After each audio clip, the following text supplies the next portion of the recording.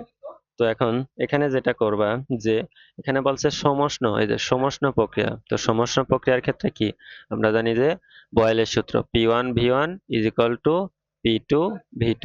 তাহলে এখান থেকে কি করবা, এখান থেকে চূড়ান্ত চাপ চেয়েছে, তাহলে P2 এর মান বের করতে হবে। তাহলে P1 এর মান দেওয়া আছে কত, দেখো এই যে 6 × 10⁵, দেন তারপরেতে P1, তারপরে V1 দেওয়া আছে কত, আহ প্রক্রিয়ায় আয়তন 3 গুণ, তার মানে ভি। দেন তারপরে কি করবা, এখানে আমাদের এটা বের করতে হলে ভি টু নিচে যাবে, তাহলে এটা কত 3V, তাহলে ভি কাটা, তাহলে এখান থেকে 2, অর্থাৎ 2 × 10⁵ প্যাসকেল। তাহলে দেখো কোথায় আছে, এই যে এ নম্বরটা, অর্থাৎ তোমাদের এখানে এ নম্বরটা হবে অ্যান্সার। দেন তারপরে বলছে সম আয়তন প্রক্রিয়ায় সিস্টেম, তাহলে আয়তন এখানে কি সেম সম। দেন তারপরে বলছে যে তো সম আয়তন প্রক্রিয়ার ক্ষেত্রে আয়তনটা কি থাকবে, অর্থাৎ আয়তনের পরিবর্তন হবে কত 0, এটা মনে রাখবা, ডেল ডেল ভি। দেন কর্তৃক গৃহীত তাপ কিউ হলে অন্তঃস্থ শক্তির পরিবর্তন কত? তো আমরা জানি যে প্রথম সূত্র অনুসারে ছিল আমাদের del q is equal to কিছু পরিমাণ কি হবে, তাপ উৎস নেবে ও ভিতরে তারপরে কি করবে, কাজ করবে ডি কিউ। তো এখন দেখো ডি ইউ প্লাস ডি ডাব্লিউ, এটা কি লেখা যায় আমরা p del v, p dv. তো এখানে দেখো পি ডিভি মান কত, এখানে ডিভির মান 0, তাহলে পরে আলটিমেটলি আমাদের এইটুকু সমান কত 0। তাহলে আমাদের যে পরিমাণ অর্থাৎ তাপ দিচ্ছি তাহলে সেই পরিমাণে কি হচ্ছে সমান, তাহলে সেই ক্ষেত্রে আমাদের অ্যান্সার হবে কত নম্বরটা, এটার আনসার হবে সি নম্বরটা, অর্থাৎ কিউ। দেন বলা আছে 2 মাইক্রোফ্যারাডে, অর্থাৎ এখানে দেওয়া আছে তোমার সি ধারকত্ব, দেন তারপরে এত ভোল্ট ভি দেওয়া আছে। এখন বলছে যে সঞ্চিত শক্তি ই চাইছে, তো এটা আমরা জানি is equal to half c v square. তো এখানে কি করবা, দেখো এখানে সি আছে মাইক্রোফ্যারাড, এটা অবশ্যই ফ্যারাডে নিতে হবে। তো মাইক্রো সমান কত 10⁻⁶। দেন এখানে কত আছে দেখো, তো 2000 ভোল্ট, তো 2000কে আমরা কি তো লিখতে পারি 10⁻³ এটাকে স্কোয়ার করো, তাহলে দেখো এখানে 2 কাটা যায়, তাহলে থাকে কত 10⁻⁶। দেন 2 কে স্কোয়ার করলে 4, আর এখানে গুণ করবা, তাহলে 3 দুগুণ 6, অর্থাৎ 10⁻⁶। তাহলে দেখো এখানে 10⁻⁶ প্লাস আর এখানে মাইনাস, তো কাটা যায়, তাহলে হবে কত 4, অর্থাৎ অ্যান্সার হবে সেই নম্বরটা। দেন তারপরে বলছে একটি গ্যাসের অণুর গড় মুক্ত পদ ল্যামডা, দেন তারপরে ঘনত্ব এত এর মধ্যে সম্পর্ক।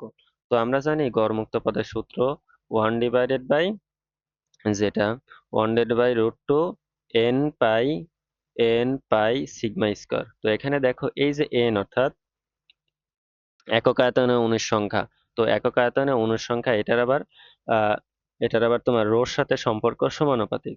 তো একক আয়তন অণুর সংখ্যার এটা রোর সাথে যদি সম্পর্ক সমানুপাতিক হয়, তাহলে পরে দেখো এটা 1/ρ আকারে আসবে। তাহলে আমাদের বলতে পারি যে এই যে অর্থাৎ গড়মুক্ত পদ এবং রো অর্থাৎ ঘনত্ব এটার মধ্যে সম্পর্ক কিরকম, ব্যস্তানুপাতিক। অর্থাৎ এটার অ্যান্সার হবে কোন নম্বরটা? এটার অ্যান্সার হবে বি নম্বরটা।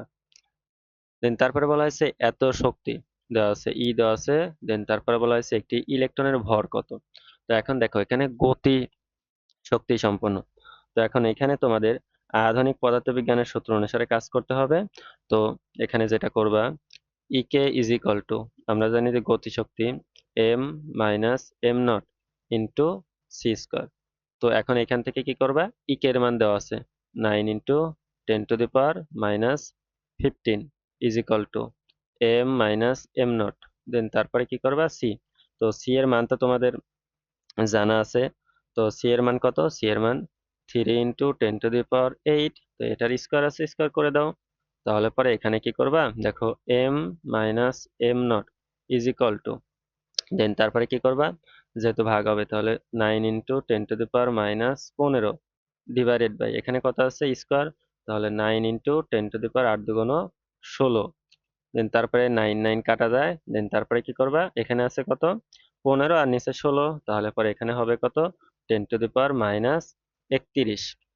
এটা আসলে তোমার পরিবর্তন, বাট আমাদের গতিশীল অবস্থায় ভর চেয়েছে, তাহলে আমাদের এম বের করতে হবে। তো এম যদি বের করতে হয়, আমরা জানি ইলেকট্রনের ভর কত 9.12 × 10⁻31 কেজি। দেন তারপরে কি করবা, এই সাইডে মাইনাস আছে তাহলে এই সাইডে যোগ করে দেবা। তাহলে 1 × 10⁻31 প্লাস 9.1 × 10⁻31। তাহলে পরে এখান থেকে যোগ করো যদি, তাহলে সেই ক্ষেত্রে যেটা পাবা যে 9 এর সাথে 1 যোগ করলে 10, তাহলে 10.1 × 10⁻31 কেজি। তাহলে এখানে অ্যান্সার দেখো যেটা হবে, এটা হবে ডি নম্বরটা। একটু কঠিন ছিল, বাট হাতেই কিন্তু ক্যালকুলেশন সম্ভব। দেন তারপরে বলছি স্থির অবস্থা থেকে 20 কেজি ভরের কোন একটি বস্তু এম দেওয়া আছে একটি নির্দিষ্ট ক্রিয়ার ফলে 3 সেকেন্ড পরে এর 6 মিটার/সেকেন্ড বেগ অর্জন করে। তো এইটা মনে করো স্থির ছিল, ইউ কত 0 মিটার/সেকেন্ড। দেন তারপরে বলছে যে এটার ভর কত আছে, ভর আছে 20 কেজি। দেন তারপরে বলা হয়েছে কি যে 3 সেকেন্ড পর, অর্থাৎ প্রথমের সময় যেটা এটা 3 সেকেন্ড। দেন তারপরে বলছে এটার বেগ প্রাপ্ত হলো কত 6 মিটার/সেকেন্ড। দেন তারপরে বলা হয়েছে কি 5 সেকেন্ড পরের গতিশক্তি কত অর্জন করলে 5 সেকেন্ড। হ্যাঁ, তার মানে হচ্ছে কি 5 সেকেন্ডে গতিশক্তি বের করতে হবে। তো এখন 5 সেকেন্ডে যদি গতিশক্তি বের করতে হয়, তাহলে 5 সেকেন্ডে আমাদের আম, তোমাদের এখান থেকে যেটা বের করতে হবে যে আমরা জানি গতিশক্তির সূত্র কি, হাফ এম ভি স্কোয়ার। তো 5 সেকেন্ডে আমাদের বেগটা লাগবে। তো আচ্ছা, আমরা প্রথমের টুকের জন্য আমরা ত্বরণটা বের করতে পারি। এখানে দেখো ত্বরণের সূত্র কি, is equal to V minus U. তাহলে V minus U divided by T. দেখো এখানে ভি কত, এই যে 3 সেকেন্ড পর 6 মিটার/সেকেন্ড বেগ প্রাপ্ত হয়েছে। তাহলে 6 - আদিবেগ 0, 3 সেকেন্ড। তাহলে পরে এখান থেকে যেটা পাচ্ছি আমরা 2 মিটার/সেকেন্ড স্কোয়ার। তো তারপরে কি করবো, 5 সেকেন্ডে অর্থাৎ বেগটা বের করবো। তাহলে v is equal to u plus at. তো এখন দেখো আদিবেগ 0, এর মান 2, দেন 5 সেকেন্ডে, তাহলে 5 × 10 মিটার/সেকেন্ড। দেন তারপরে আমাদের কি গতিশক্তি বের করতে হবে। তো গতিশক্তির সূত্র কি আমরা জানি, হাফ এম ভি স্কোয়ার। তো এখন মানটা বসিয়ে দাও। এম এর মান কত দেওয়া আছে, এম এর মান আছে 20, ভি এর মান কত পাইলাম 10, স্কোয়ার করো। তাহলে এখান থেকে দেখো কাটাকাটি করলে হবে 10। দেন তারপরে কি করবো 10 × 100। তাহলে পরে এখানে দেখো তাহলে পরে দেখো এখানে কত হবে 1000, 1000 জুল। বাট এখানে দেখো এখানে বলছে কিলো জুল আকারে। অবশ্যই কিলো জুল হলে কত 1000 দ্বারা ভাগ করতে হবে, তাহলে 1 কিলো জুল। অর্থাৎ অ্যান্সার হবে সি নম্বরটা। দেন বলা হয়েছে যে এল দৈর্ঘ্য এবং আর ব্যাসার্ধের একটি তামার তারের এক প্রান্তে স্থির ভর, অপর প্রান্তে এম ভর ঝোলালে তারটির ই অঙ্গনাঙ্ক এত প্যাসকেল। দেন তারপরে বলছে তারটির ব্যাসার্ধ অর্ধেক করলে ই অঙ্গনাঙ্কের মান কত। তো এখানে ই অঙ্গনাঙ্কের মান পরিবর্তন হবে না, কারণ কি ই অঙ্গনাঙ্কের উপাদানের উপর নির্ভর করে। তাহলে এটার অ্যান্সার হবে সি নম্বরটা। বলছে এত ভরের একটি কণার উপরে এত নিউটন বল প্রয়োগ করায় বলের দিকে এক্স থেকে x2 অর্থাৎ সরে গেছে, তাহলে কৃত কাজ কত? তো এই ক্ষেত্রে দেখো যেহেতু এখানে পরিবর্তন হয়েছে এক্স এর, তাহলে পরে এটা ইন্টিগ্রেশন করবা 0 থেকে কত 2, এবং এখানে দেখো সমীকরণটা দেওয়া আছে বলের, তাহলে পরে সেটা এফ ডিএক্স অর্থাৎ 6x² মাইনাস 4x এখানে হবে ডিএক্স। দেন তারপর ইন্টিগ্রেশন করবা, তাহলে 6 × x³ ডিভাইডেড বাই 3, দেন তারপরে মাইনাস 4x² ডিভাইডেড বাই 2। তো এখন আপার লিমিট কত? আপার লিমিট হবে 2, লোয়ার লিমিট 0। তাহলে পরে কি করবা, এখান থেকে মানগুলো বসাও। তাহলে এখানে কাটলে কত হবে? 2x³ মাইনাস 4, এখান থেকেও কাটলে হবে 2, তাহলে 2x²। তো এখান থেকে মানগুলো বসায় দাও, মানগুলো 2 0। তো আচ্ছা, বসালে কত হবে? 2 ইন্টু, দেখো 2 কে কিউব করলে কত হবে? 8 মাইনাস 2 ইন্টু 4, 2 কে স্কয়ার করলে হবে 4, আর 0 বসালে তো 0 হয়ে যাবে। তাহলে 8 দুগুণ 16, 4 দুগুণ 8, অর্থাৎ অ্যান্সার হবে 8। অর্থাৎ এটা যে এটা অ্যান্সার হবে, এটা তোমাদের কত জুল? 8 জুল। এটা হচ্ছে হয়ে গিয়ে এ নম্বরটা। তো এই ছিল তোমাদের 2022 সালের পদার্থবিজ্ঞানের 25টা কোশ্চেন, খুব ভালোভাবে সলভ করা হলো। আশা করি তোমাদের কাজে লাগবে। তোমরা অবশ্যই ভিডিওগুলো দেখে রাখবা এবং বন্ধুদের মধ্যে শেয়ার করে রাখো, এবং নিজেরাও একটু সেভ করে রাখো। আশা করি তোমাদের এখান থেকে বিভিন্ন ইউনিভার্সিটি পরীক্ষায় প্রশ্ন থাকতে পারে, অবশ্যই দেখে রাখবা। ধন্যবাদ সবাইকে আমাদের সঙ্গে থাকার জন্য।